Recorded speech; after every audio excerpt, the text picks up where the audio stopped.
नमस्कार, आपका स्वागत है।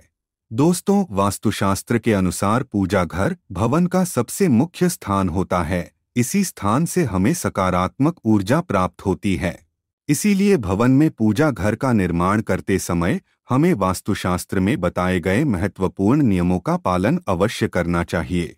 पूजा घर को हम अपने परिवार के रीति रिवाजों के अनुसार सजाते हैं और उसमें अपने आराध्य देवी देवताओं को रखते हैं। परिवार यदि बड़ा है तो जाहिर है कि सभी के अपने अपने प्रिय देवी देवता होंगे और परिवार का हर व्यक्ति अपने प्रिय आराध्य की प्रतिमा यहाँ वहाँ से ढूंढ कर लाता है और उन्हें मंदिर में स्थापित करता है। इससे पूजा घर में देवी देवताओं की संख्या बढ़ती ही जाती है। परंतु यह एक गलत बात है। पूजा घर में देवी देवताओं की संख्या सीमित होनी चाहिए, जिससे पूजा करने में आसानी हो सके। और भी कई ऐसी गलतियां हैं जो अक्सर अनजाने में ही हमसे हो जाती है और उन्हें लगातार नजरअंदाज करने पर हमें हमारी पूजा अर्चना का सही फल नहीं मिलता है।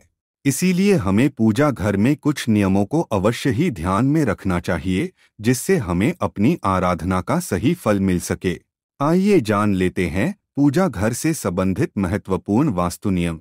सबसे पहली और बड़ी गलती जो अक्सर हम सभी से हो ही जाती है, वो है मंदिर को अस्वच्छ रखना। पूजा घर में मंदिर को, जिसमें आप भगवान को स्थापित करते हैं, कभी भी अस्वच्छ नहीं रखना चाहिए। साथ ही हमें भी पूरी तरह से स्वच्छ होकर ही पूजा घर में जाना चाहिए। चप्पल जूते पहनकर या गंदे पैरों से पूजा घर में नहीं जाना चाहिए। दूसरी महत्वपूर्ण बात यह है कि हमारे पूजा घर का दरवाजा कभी भी दक्षिण दिशा में खुलने वाला बिल्कुल भी नहीं होना चाहिए। दक्षिण दिशा मृत्यु के देवता यमराज की दिशा मानी जाती है। इस दिशा में भगवान के लिए लगाए गए दिए की ज्योत भी नहीं होनी चाहिए। इसी प्रकार से देवी देवताओं के मुख भी दक्षिण दिशा में कदापि नहीं होने चाहिए। साथ ही यह भी ध्यान रखें कि देवी देवताओं के मुख एक दूसरे के आमने सामने ना हो। तीसरी बात है, पूजा घर में कभी भी खड़े हुए और नाचते हुए गणपति की मूर्ति ना रखे। तांडव करते हुए भगवान शिव की मूर्ति अथवा तस्वीर ना हो। हनुमान जी की तथा माता की रौद्र रूप में फोटो या मूर्ति कभी भी नहीं लगानी चाहिए। किसी भी भगवान की हमेशा ही शांत और बैठी हुई अवस्था में अर्थात विराजमान अवस्था में ही मूर्ति होनी चाहिए। पूजा घर में किसी भी देवता की खंडित मूर्ति कभी नहीं रखनी चाहिए। चौथी बात है, पूजा घर में भूल कर भी किसी जीवित या मृत व्यक्ति की तस्वीर देवताओं के साथ नहीं लगाएं। यह बिल्कुल भी शुभ नहीं माना जाता है। कई लोग साधु संतों की तस्वीरें अथवा मूर्ति पूजा घर में भगवान के पास रख देते हैं। वास्तुशास्त्र में ऐसा करना शुभ माना नहीं गया है। घर के मंदिर में पूजा के लिए मूर्तियां रखी जाएं या तस्वीरें किसी भी देवता की एक से अधिक नहीं होनी चाहिए। साथ ही उन तस्वीरों या मूर्तियों की ऊंचाई 4 या 5 इंच से अधिक नहीं होनी चाहिए। जहां तक घर के मंदिर में शिवलिंग रखने का प्रश्न है, तो घर के मंदिर में 2 इंच से बड़ा शिवलिंग नहीं रखना चाहिए। यदि आपको अपने घर के मंदिर में बजरंगबली हनुमान जी की मूर्ति रखनी है, तो बाजार से खरीदकर ऐसी मूर्ति लाइए जो बैठी हुई अवस्था में आशीर्वाद देती हुई हो। घर के मंदिर में रखी जाने वाली देवी देवताओं की मूर्तियां या तस्वीरों के मुख प्रसन्नचित्त होने चाहिए। मंदिर में रखी गई मूर्तियों की बीच में कुछ दूरी अवश्य ही होनी चाहिए। घर के मंदिर में माता काली, भैरव जी और शनि देव जी की मूर्ति रखना वर्जित है। पांचवी बात है, हमारे प्राचीन हिंदू शास्त्रों में 5 देवों की प्रतिमा पूजा बताई गई है। इसीलिए प्रत्येक घर के मंदिर में इन 5 देवताओं की मूर्ति अथवा तस्वीर अवश्य ही होनी चाहिए। मंदिर में सूर्य देव की तस्वीर अवश्य लगाएं। गणेश जी, भगवान विष्णु, मां पार्वती और भगवान शिव, इन 5 देवताओं की पूजा घर में अवश्य होनी चाहिए, तभी वह पूजा घर संपूर्ण होता है। शास्त्रों में यह भी वर्णित है कि पूजा घर में देवी देवताओं की प्रतिमाएं हमारे अंगूठे से बड़ी नहीं होनी चाहिए। यदि इससे बड़ी मूर्तियां हम रखते हैं तो उनकी प्राण प्रतिष्ठा करानी चाहिए और उनकी विशेष पूजा के नियमों का पालन करना चाहिए।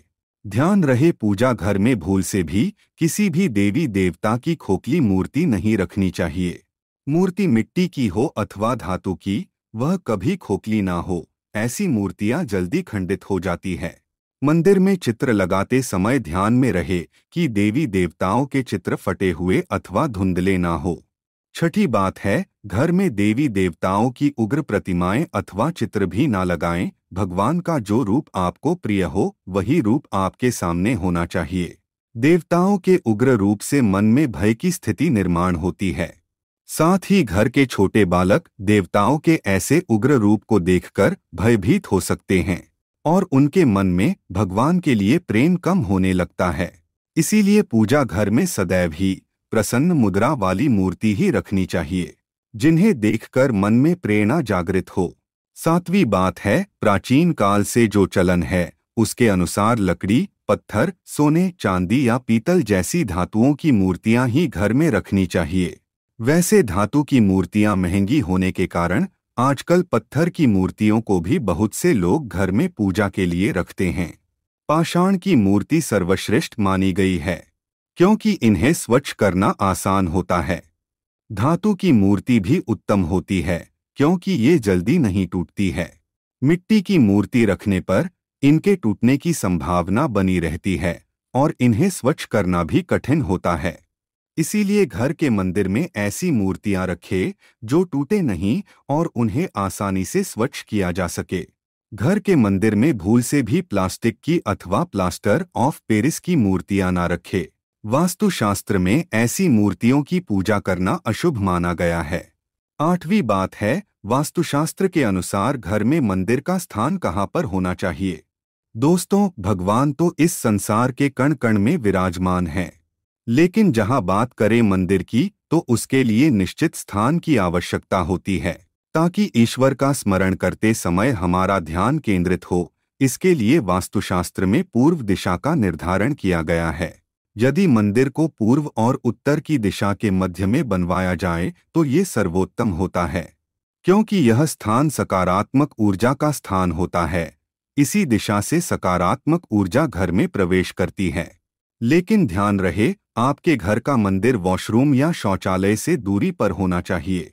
अपने घर का पूजा स्थल ऐसे स्थान पर कदापि न बनाएं जहां पास में वॉशरूम हो, क्योंकि वॉशरूम या शौचालय नकारात्मक ऊर्जा का क्षेत्र है। ऐसे स्थान पर मंदिर बनाने से अशुभ परिणाम प्राप्त होते हैं। पूजा करते समय नकारात्मक ऊर्जा आपको प्रभावित कर सकती है। पूजा घर शयन कक्ष में भी नहीं होना चाहिए।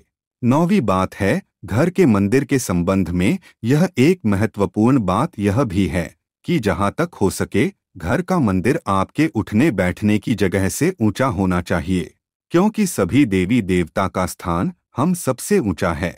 यदि घर में पूजा के स्थान के लिए एक अलग ही कमरा दिया जाए तो सर्वोत्तम होगा। घर के मंदिर में कभी भी बिखरा हुआ सामान नहीं होना चाहिए।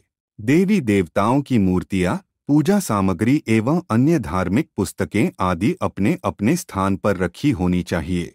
कभी कभी ऐसा देखा जाता है कि लोग लापरवाही में पूजा स्थान पर वस्तुओं को बिखरा कर रखते हैं।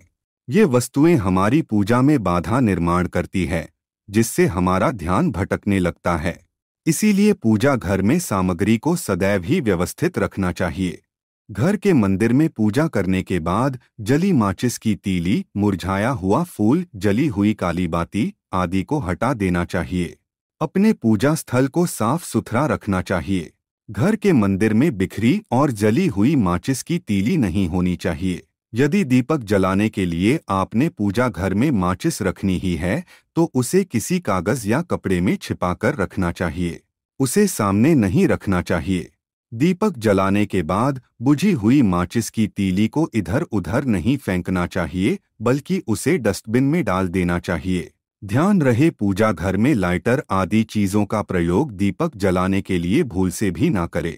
तो दोस्तों, इस प्रकार से आप अपने पूजा घर में वास्तुशास्त्र के नियमों का पालन करके सकारात्मक ऊर्जा निर्माण कर सकते हैं। उम्मीद है आपको यह जानकारी अच्छी लगी होगी। वीडियो को लाइक जरूर करें, कमेंट में जय श्री कृष्ण अवश्य लिखें, साथ ही चैनल को सब्सक्राइब जरूर करें। आप सभी का धन्यवाद।